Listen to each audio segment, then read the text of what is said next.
देखो, सबसे पहली तो बात ये है कि आप लोगों ने एक चीज पढ़ी होगी वॉन-टॉप फैक्टर में। वॉन-टॉप फैक्टर हम करते क्यों हैं? एक्चुअल में हम ये जानते हैं कि जो कोलिगेटिव प्रॉपर्टीज होती हैं, कोलिगेटिव प्रॉपर्टी हमारी क्वांटिटी ऑफ सॉल्यूट पे डिपेंड करती है। ये बात पता है तुम्हें महक, नीलंबर?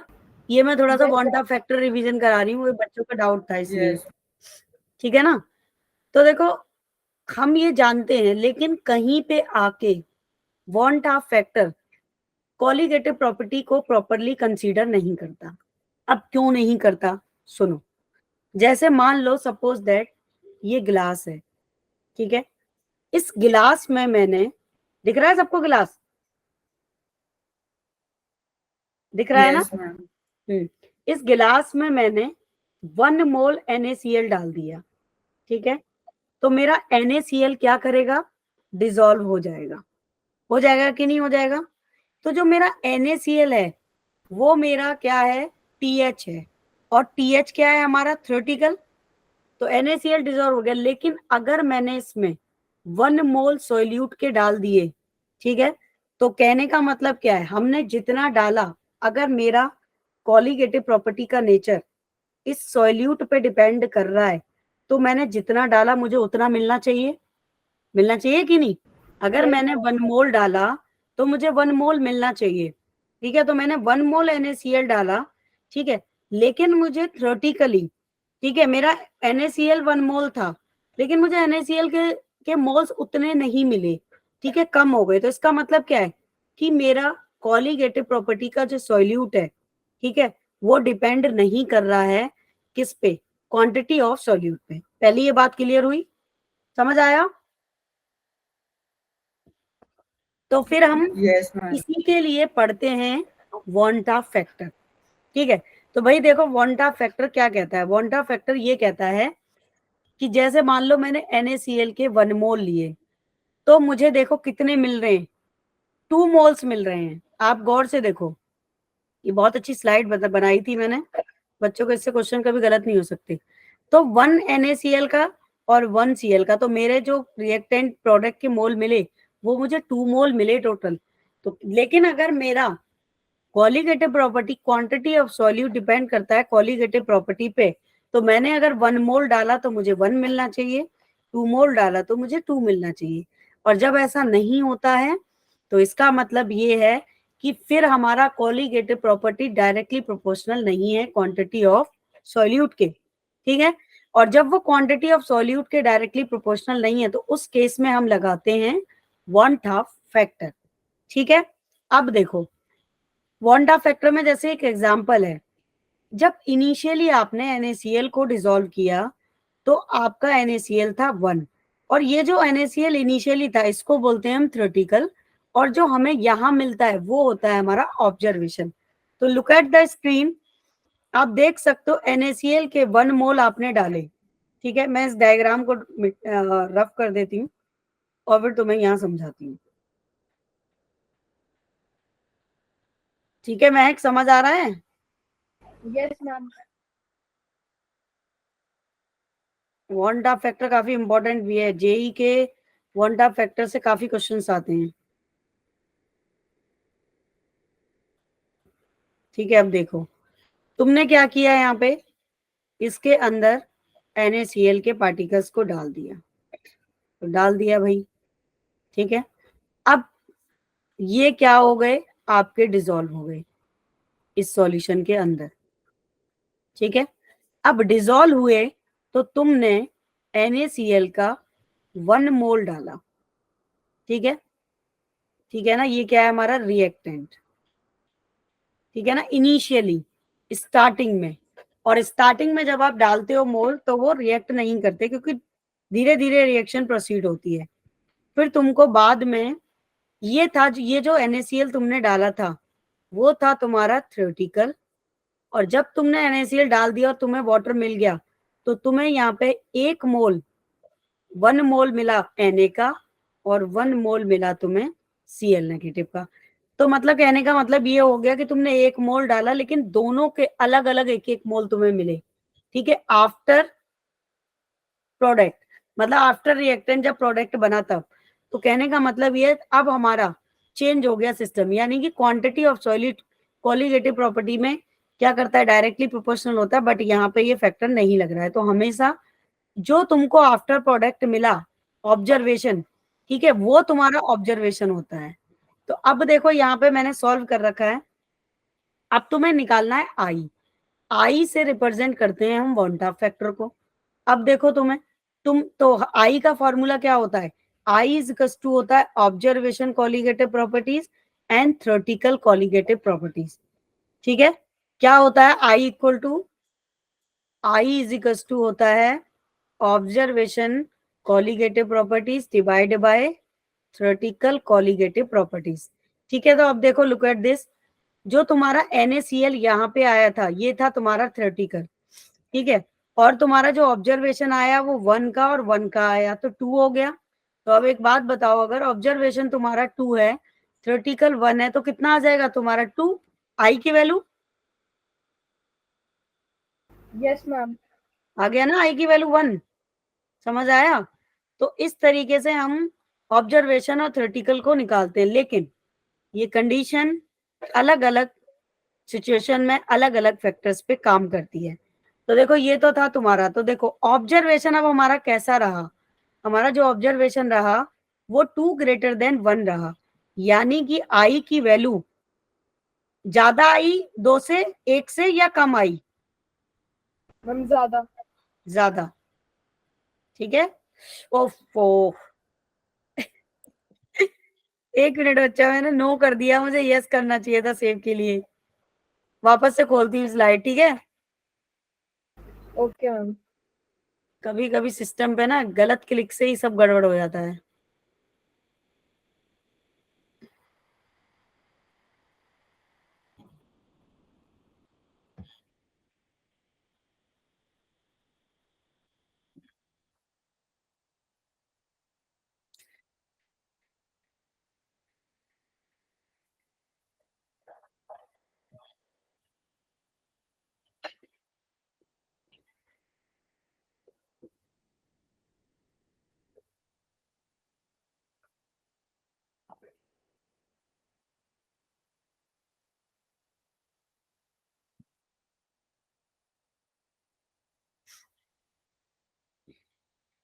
ये हमारे 5 बच्चे हैं जो क्लास अटेंड करते हैं हमेशा, बाकी किसी बच्चे को कोई मतलब नहीं है। बाकी बच्चों ने ज्यादा सीख लिया है। देखते हैं लेट्स सी टेस्ट में क्या करते हैं। तो देखो अब हमारी, ठीक है, ये वैल्यू 2 ग्रेटर देन 1 हो गई, ठीक है ना, ये तो एक सिंगल पॉइंट था। अब अगर हम सेकंड पॉइंट में डिस्कस करें, अब देखो ये एक टेबल है, ये ट्रिक है जो मैंने अपने बच्चों को बताई थी, तो आप लोग भी ये ट्रिक ध्यान रखना, मैं आपके नोट्स में इसको शेयर कर दूंगी।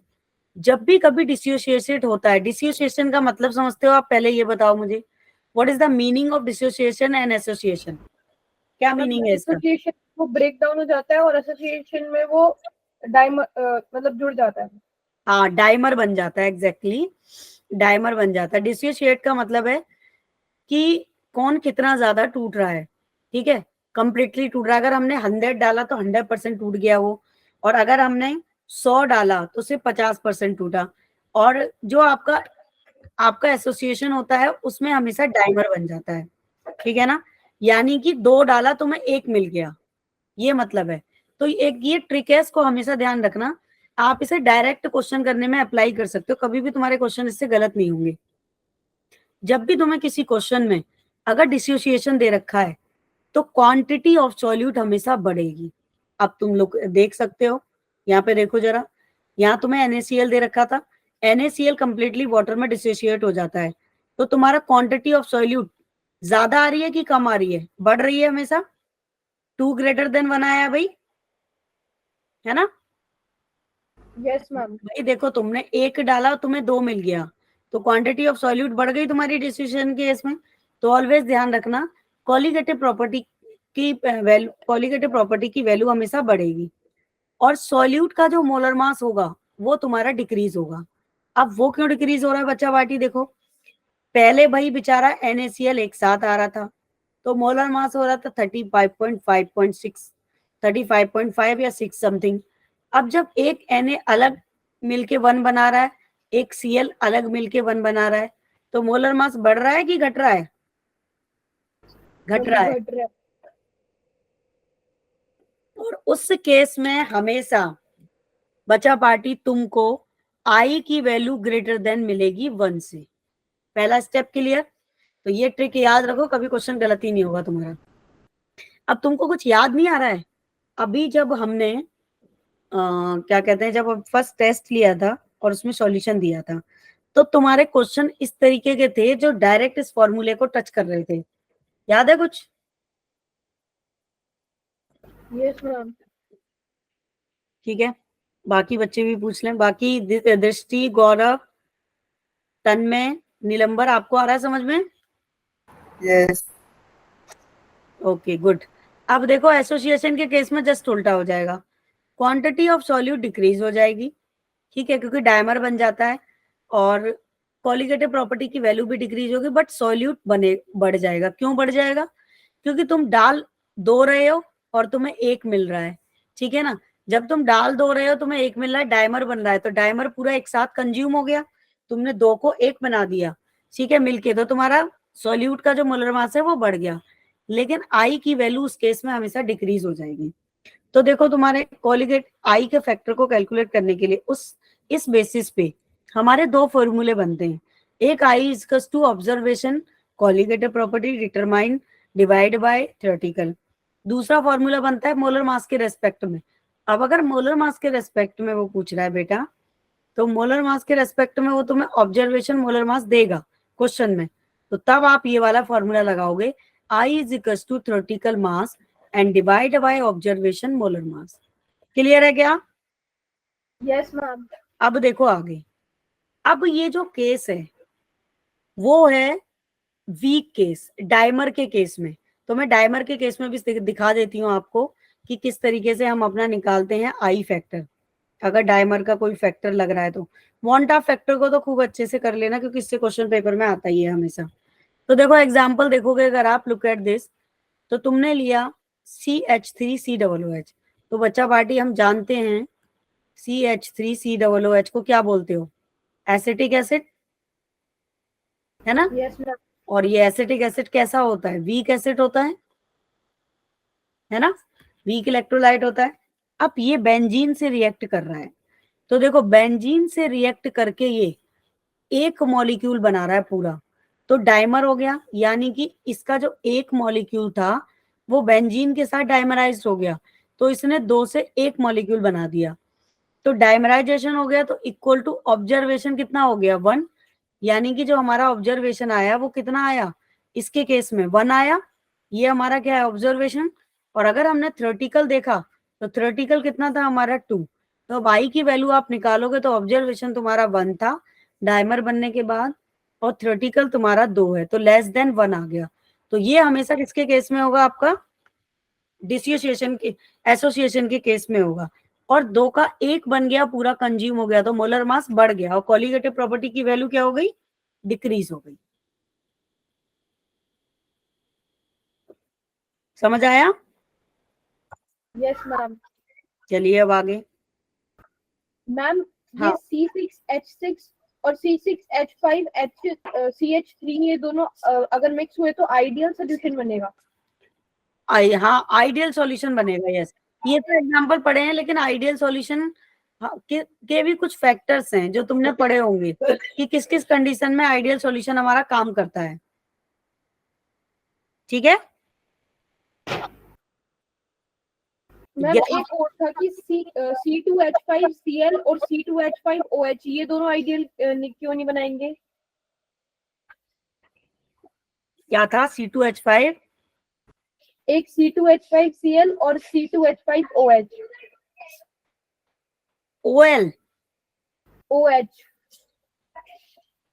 क्यों नहीं बनाएंगे?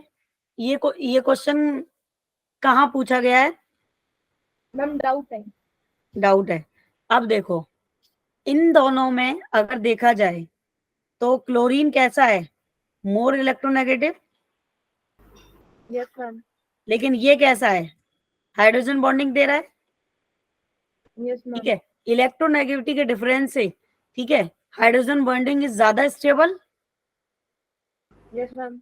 तो फिर कहाँ ये कंज्यूम करेंगे, फिर ये लाई नहीं करेंगे एक साथ, ठीक है ना। और तुमने एक चीज पढ़ी होगी सॉल्यूशन में, पोलरिटी, पोलरिटी पढ़ी थी, जैसे को तैसा चाहिए, चाहिए कि नहीं, यस मैम। Yes, ma'am. उसलिए अब देखो, अब तुम फिर ना क्या करते हो, change of he all colligative properties, all colligative properties में आई फैक्टर को कैसे कैलकुलेट करते हो, तो ये भी मोस्ट इंपॉर्टेंट है, जो सबके लिए कैलकुलेट किया जाता है, it's very very most important formula, ठीक है बच्चा पार्टी।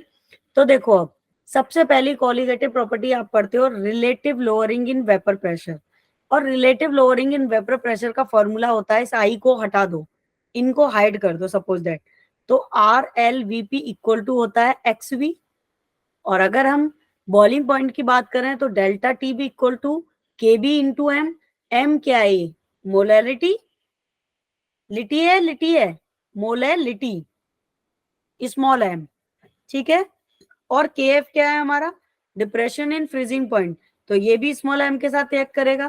फिर तुम्हारा ऑस्मोटिक पढ़ते हो आप, pi equal to I C R T, ठीक है, तो इनमें चारों में आप आई से मल्टीप्लाई कर दो, तो ये तुम्हारी van't Hoff factor colligative properties बन जाएंगी। तो एक तो तुम्हें क्वेश्चन करने के लिए ये 4 फॉर्मूले याद होने चाहिए, जिनके ऊपर डायरेक्टली क्वेश्चन आता है, क्लियर है।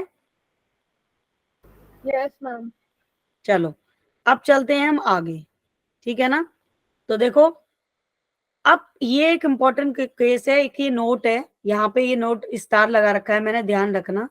आपने एक टॉपिक पढ़ा होगा डिग्री ऑफ डिसोसिएशन, पढ़ा है या नहीं पढ़ा, और एक होता है डिग्री ऑफ एसोसिएशन, दोनों में क्या अंतर है, कौन बताएगा, what is the degree of dissociation and degree of association, क्या अंतर है दोनों में, बताओ जरा। मैम एक में एसोसिएट कितने परसेंट है वो कैलकुलेटेड है, एक में डिसोसिएट होने। हाँ, तो मतलब एक बहुत ज्यादा टूटेगा 100% और एक नहीं टूटेगा, जहां डिग्री ऑफ डिसोसिएशन ज्यादा है तो बच्चा पार्टी वो वीक होगा, और अगर वो वीक होगा तो डिग्री, अगर कोई वीक इलेक्ट्रोलाइट है तो वीक इलेक्ट्रोलाइट है तो डिग्री ऑफ डिसोसिएशन ज्यादा करेगा कि कम करेगा, बोलो।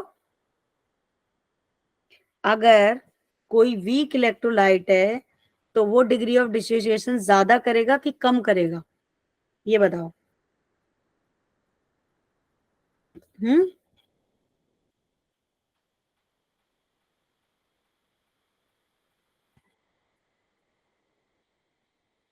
मैम बोलो कम भाई, करेगा। मैं क्या बोला आपने, मैम कम करेगा।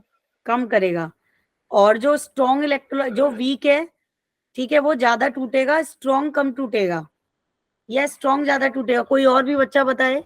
मैम अरे वीक ज्यादा टूटेगा। गूगल करके भी देख सकते हो, वीक इलेक्ट्रोलाइट और स्ट्रॉन्ग इलेक्ट्रोलाइट पढ़े होंगे थर्मोडायनामिक्स में, बताइए, बोलो बोलो बोलो बच्चा party. Ma'am strong base ma'am जल्दी वो ब्रेक होंगे मैम, क्योंकि उनकी यानी पोलैरिटी ज्यादा होती है। क्या ज्यादा होती है, मैम पोलैरिटी ज्यादा होती है तो वाटर में जल्दी ब्रेक होंगे मैम, आयोनिक बॉन्ड में ज्यादा परसेंटेज होते हैं ना आयोनिक कैरेक्टर के। और कोई, गौरव आप बताओ, ये मैंने पढ़ाया था।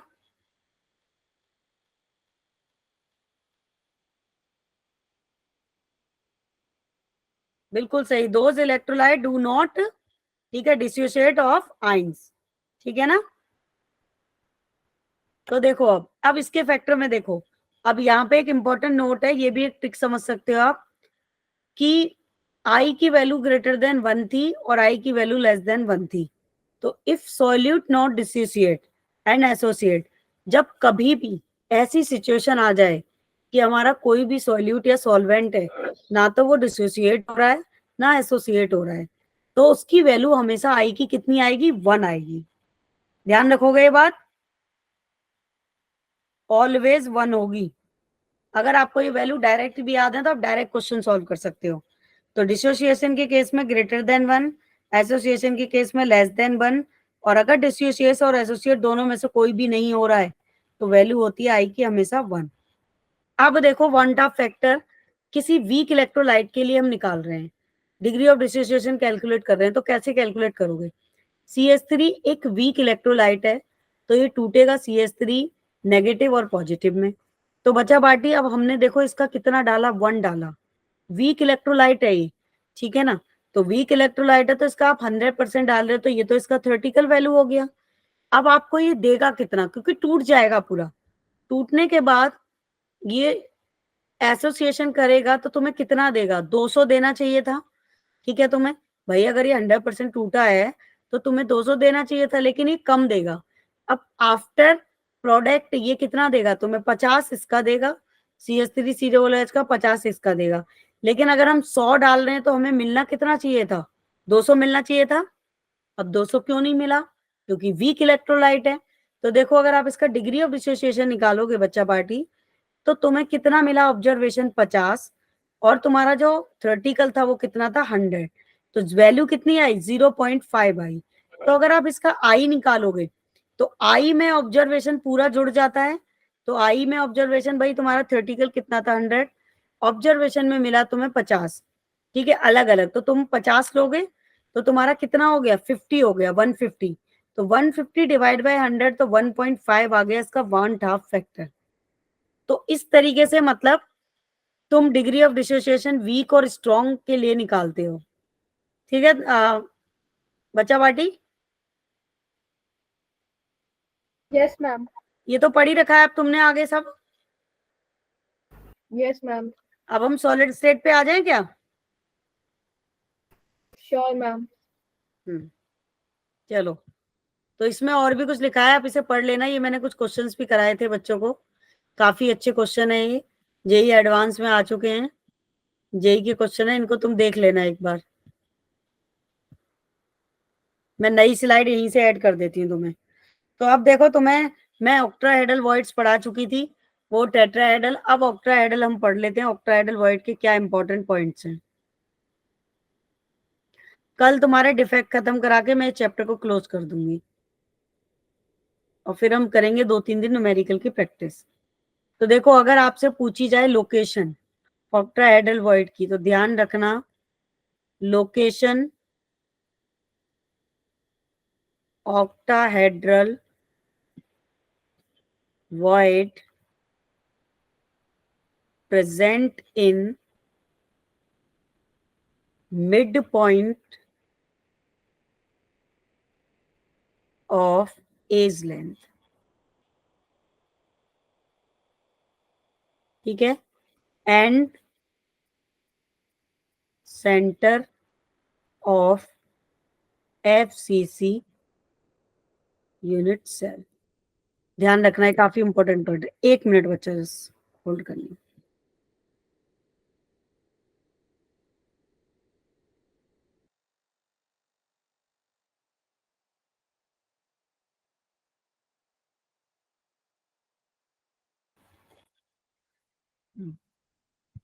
ठीक है, अब देखो बच्चा पार्टी, नेक्स्ट इसका इंपॉर्टेंट पॉइंट है नंबर ऑफ ऑक्टाहेड्रल। अगर आपसे पूछे जाएं ऑक्टाहेड्रल वॉइड्स लोकेशन टोटल कितने आते हैं, तो जब आप काउंट करोगे तो 13 आते हैं, याद रख लेना ये बात, ठीक है, ये डायरेक्टली भी याद कर सकते हो। और अगर आपसे नंबर ऑफ ऑक्टाहेड्रल, ठीक है, वॉइड पूछे जाए इन FCC, तो 4 होता है। तो हम जानते ही हैं total 12 and divide bye 4 plus 1, ये क्या है, एज लेंथ की वैल्यू, ये हमारा एटम है जो सेंटर में है, ठीक है। तो इस तरीके से इसको कैलकुलेट करोगे तो टोटल 4 आएंगे, ठीक है। अब रेडियस के लिए जो फॉर्मूला निकल के आता है, कब लास्ट लेक्चर में मैंने तीनों का रेडियस बताया था कि हम तीनों की रेडियस कैसे निकालते हैं। अगर आपको टेट्राहेड्रल वॉइड निकालना है तो प्लस ऑक्टाहेड्रल, ठीक है, डिस्टेंस अपॉन 4 कर दोगे, ठीक है ना, ये एक फॉर्मूला है। तो आपका और एक्ट्राहेड्रल 0.414 आ रही होती है। मतलब ऑक्टाहेड्रल के लिए रेडियस अगर पूछी जाए तो 0.411 RA होती है, ये तुम पढ़ चुके हो पहले ही। और अगर तुमसे पूछा जाए कि ऑर्डर ऑफ साइज वॉइड का, ये मोस्ट इंपॉर्टेंट क्वेश्चन है, डायरेक्टली आ चुका है कई बार एग्जाम में। ऑर्डर पूछा जाए आपसे, ऑर्डर ऑफ साइज, तो मैंने तुम्हें तीनों चारों रेडियस लिखवाई थी, तीनों का कंपैरिजन कर लेना। साइज ऑफ वॉइड सबसे ज्यादा किसका होता है, सबसे कम? सबसे ज्यादा होता है क्यूबिक का। याद आ रहा है, चारों लिखवाई थी मैंने। फिर ऑक्टाहेड्रल का, और फिर टेट्राहेड्रल का, ये ऑर्डर है। और फिर सबसे कम होता है आपका ट्रेंगुलर का। ठीक है क्या? Yes, बोलिए। ma'am. ठीक है ना, ये सारे क्वेश्चंस में तुम्हें करने में हेल्प मिल करेगा।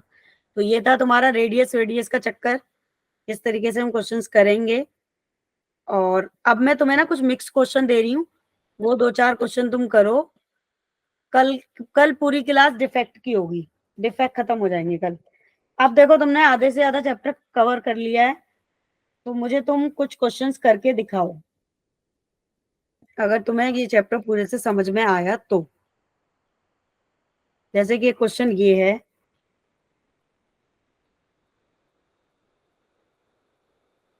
The number of octahedral void, the number of octahedral void S, ठीक है, पर एटम प्रेजेंट। उसके बाद इन अ क्यूबिक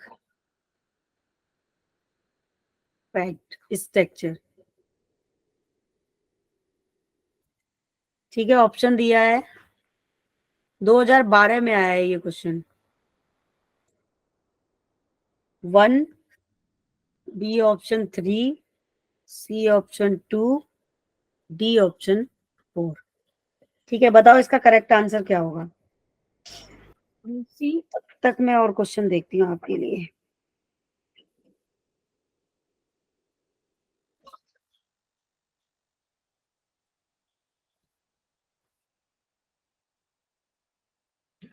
कौन बताएगा इसका आंसर प्लीज? Ma'am, C. नहीं, इसका मतलब मैम आप लोगों 2। ने रिवीजन नहीं किया है ढंग से। सही आंसर क्या होगा मैम इसका? 2 है।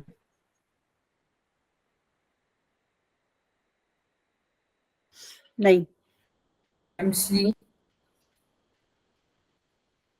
एक एक करके बोल दो मैम सारे, कोई मैम तो A हो गई। है, ए है, A है। ए। दृष्टि ने निकाल दिया, गौरव ने भी निकाल दिया, A is the correct answer. Yes ma'am, वो सोचना, तो टेट्राहेड्रल के लिए हो जाएगा C। हाँ, सोचना विचार करना। ठीक है, जेई में आया हुआ क्वेश्चन है ये, और नीट में भी आ चुका है। यस मैम पर ठीक है ना, एक और क्वेश्चन लो। हैं बेटा? पर एटम भूल गया मैम, मुझे ऑक्टाहेड्रल वॉइड्स कैलकुलेट कर। हाँ, यही क्वेश्चन को ध्यान से पढ़ो हमेशा, पर एटम। अगला क्वेश्चन लिखो। ये थोड़े मिक्स क्वेश्चन करा रही हूँ मैं, क्योंकि कल डिफेक्ट कराऊंगी ना, तो आज 4-5 सारे सिलेबस से रिलेटेड रेडियस और ये सबसे मिक्स क्वेश्चन कर लो, थोड़ी प्रैक्टिस हो जाएगी, कल डिफेक्ट करके चैप्टर खत्म कर देंगे। स्ट्रक्चर शॉर्ट में लिख दिया है मैंने, of a mixed oxide is cubic close packed, CCP। ठीक है, the cubic unit cell, the cubic unit cell of mixed oxide is composed of oxide ions। ठीक है, 1 fourth of the tetrahedral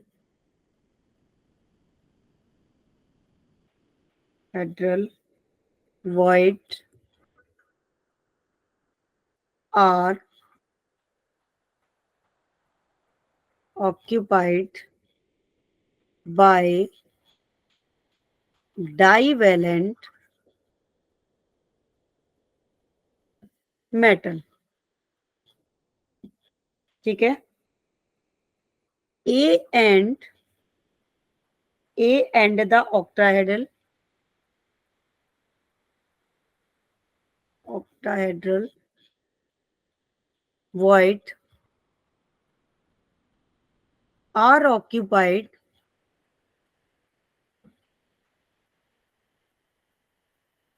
by a and by a monovalent metal.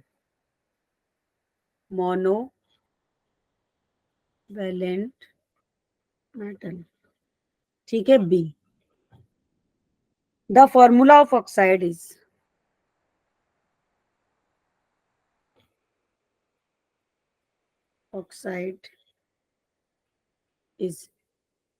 ठीक है बच्चा party, बताइए इसका क्या आंसर होगा.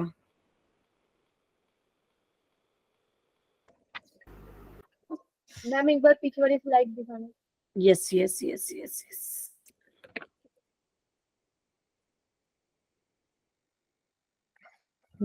इसके ऑप्शन मैंने लिखे नहीं है, ऑप्शन में लिख देती हूँ. ऑप्शन ए है इसका AbO2. ऑप्शन बी है A2BO2. ऑप्शन सी है A2B3O4. ऑप्शन डी है AB2O2. ये है.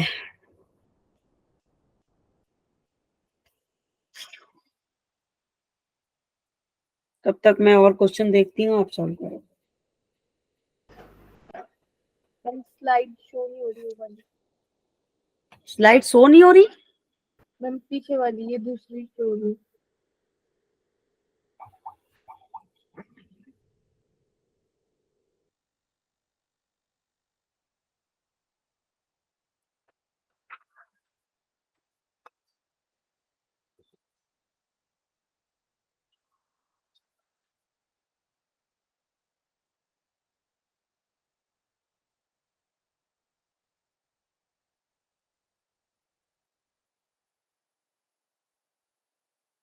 बहुत ही अच्छा और इजी सवाल है.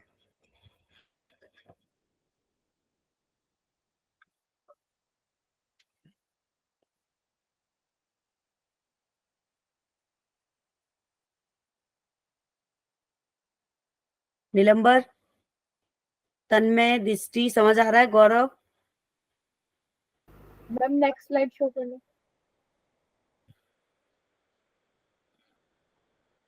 इसका आंसर बताएगा गौरव. गौरव बताएगा आंसर क्या होगा.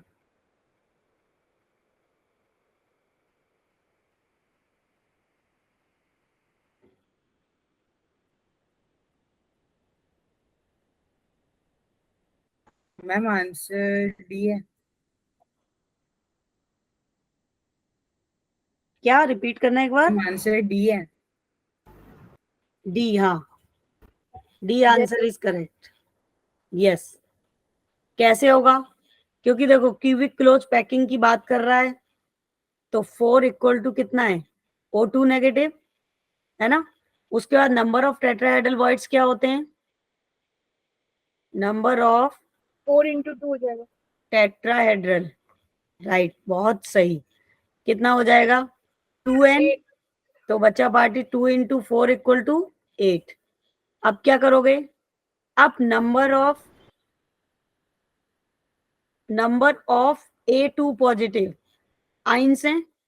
ठीक है, क्वेश्चन में दिया तो कितना हो जाएगा, 8 एज लेंथ पे कितना होता है 1/4, तो कितना हो जाएगा 2।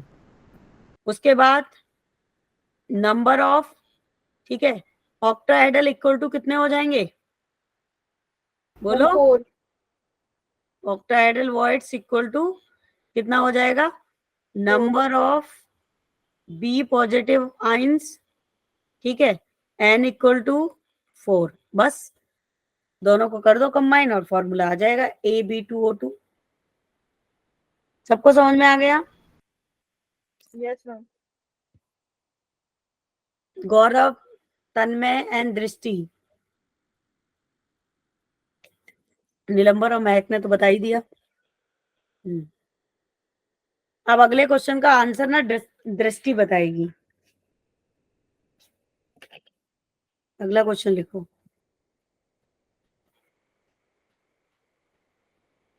आंसर देगी Drishti. Which of the following statement is not correct? Which of the following statement not correct?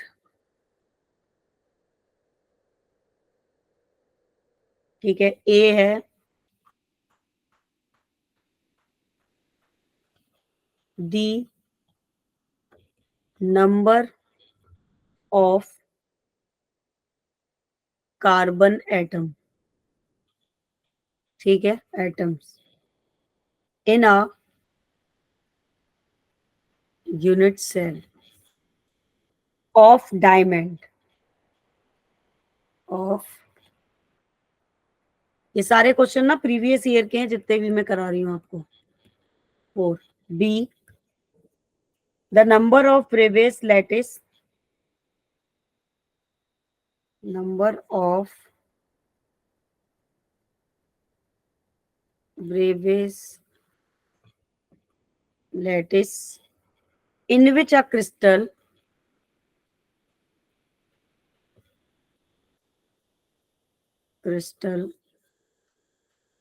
can be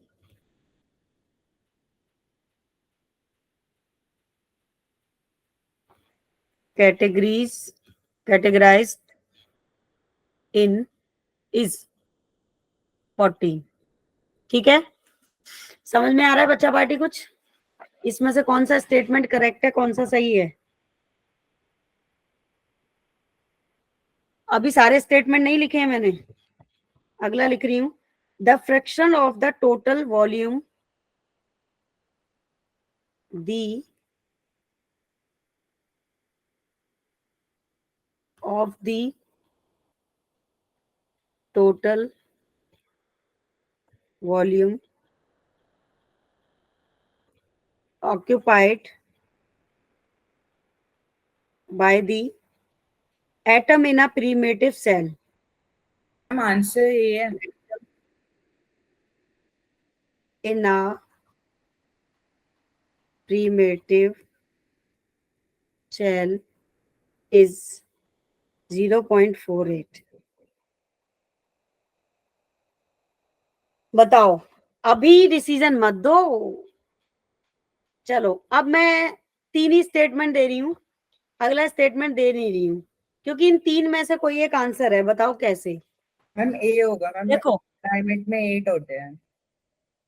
which of the following statement is not correct? गौर से पढ़ो। The number of carbon atom is a unit cell, diamond is 4। पहला correct है। दूसरा, the number of Bravais lattice in which crystal cubic में category 14 होती है। गलत क्या है? C. The fraction of the total volume occupied atom in primitive unit cell में 0.48 कहां करता है? कितना इजी और डायरेक्ट क्वेश्चन था।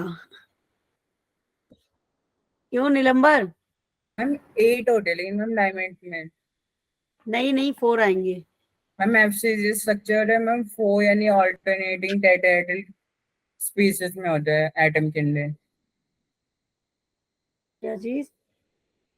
मैम डायमंड के स्ट्रक्चर में मैम एफसीजी स्ट्रक्चर होते हैं, और मैम वो टेट्राहेड्रल वॉइड्स के अंदर होता है ऑल्टरनेटिंग कार्बन एटम, तो 8 हो गए। नहीं नहीं, the number of carbon atom in a unit cell.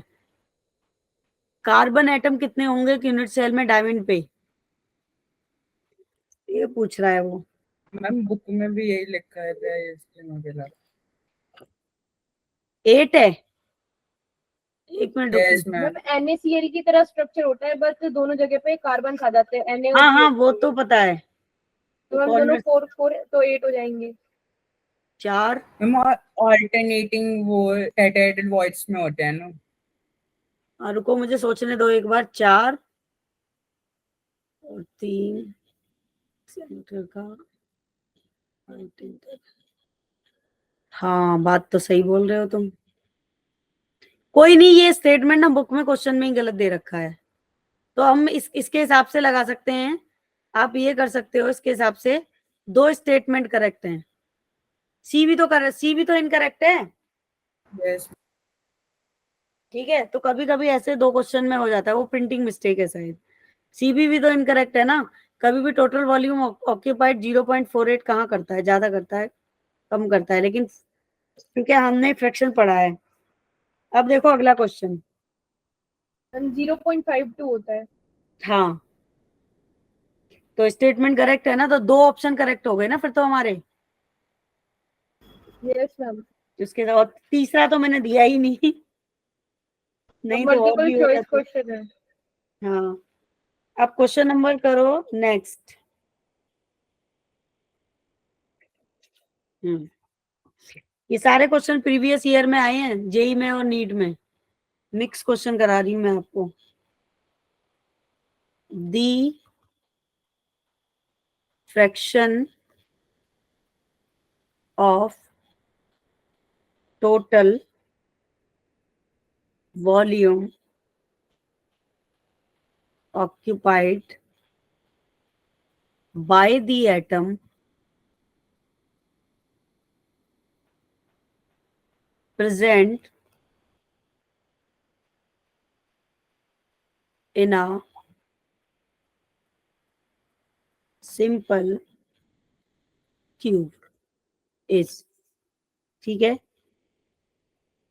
Pi 3√2, B option, pi 4√2, C option, pi 4, and D option पाई√6। बताइए जी क्या होगा करेक्ट ऑप्शन।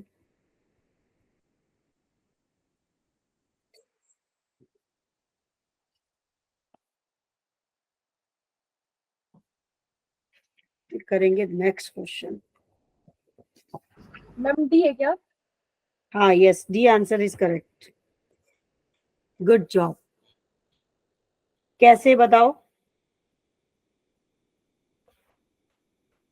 मैम इसमें परसेंटेज ऑफ वॉल्यूम ऑक्यूपाई करना है ना, तो इसमें Z into volume of sphere, मतलब कि volume of atom divided by volume of cube.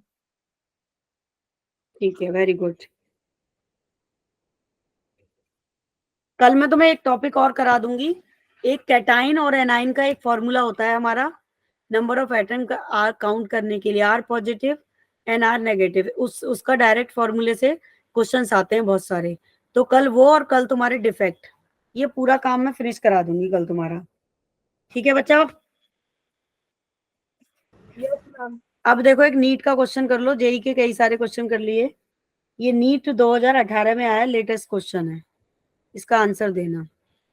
Iron exhibit BCC structure at room temperature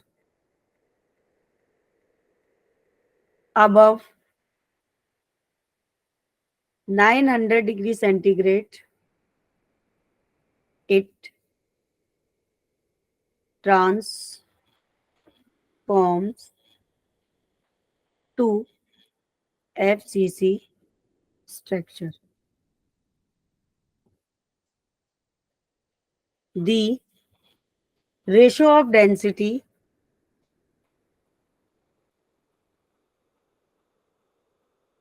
density of iron at room temperature to that at 900 degrees centigrade, assuming molar mass and atomic radius of iron. ठीक है, remains constant with temperature. Ma'am 1:2. तो option देखो, A 3√3, 4√2, option B 4√3, 3√2, option C √3/2, option D 1/2। बताइए हैं, D. सबको बोलो, सब बच्चे बताएं क्या आंसर होगा।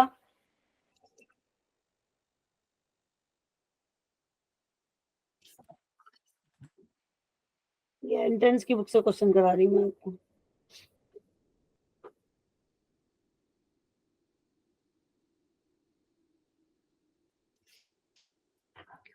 तुमने क्या बताया था दृष्टि, वो मैक? Ma'am D.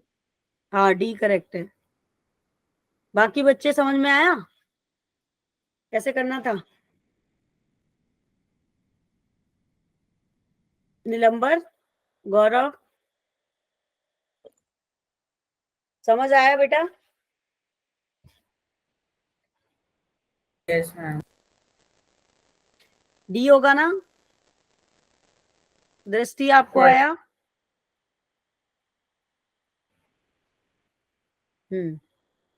दृष्टि को भी आ गया, वेरी गुड। ठीक है, वेरी नाइस। तो चलो फिर फटाफट से एक क्वेश्चन और करके दिखाओ। ये जेई में पूछा गया है question.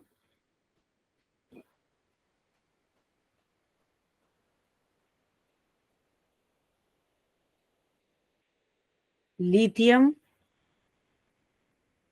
has a BCC structure. Its density is 530 kg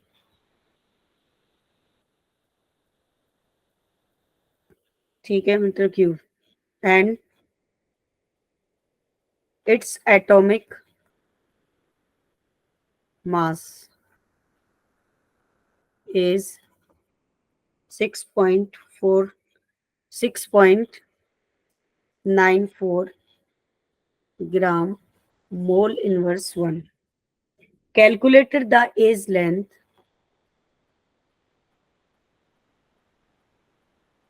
the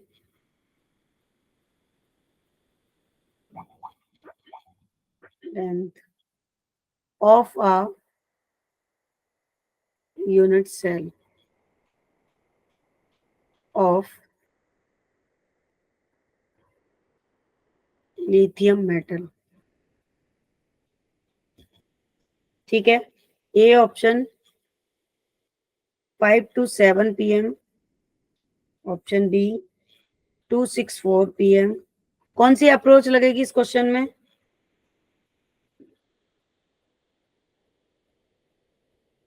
बताइए कौन सी अप्रोच लगेगी, जल्दी जल्दी, फास्ट।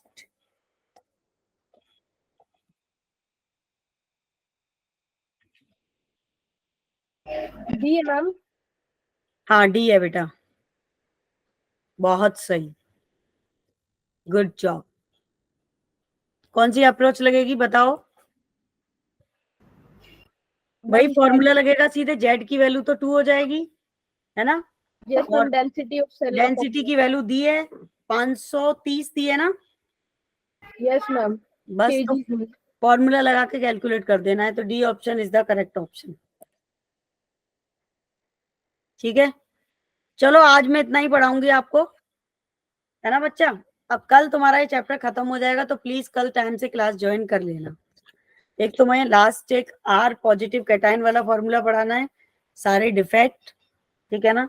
तो कल ये चैप्टर क्लोज, और फिर 2-3 दिन जो भी हमारे पास बचेंगे, हम दबा के इस पूरे चैप्टर के न्यूमेरिकल प्रैक्टिस करेंगे, और थोड़ा सा कुछ न्यूमेरिकल अच्छे लेवल के सॉल्यूशन के भी करेंगे।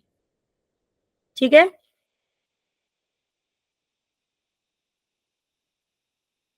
ठीक है भाई Yes बच्चा ma'am, पार्टी। चलो, okay, bye everyone. have a nice day ma'am। You also बच्चा।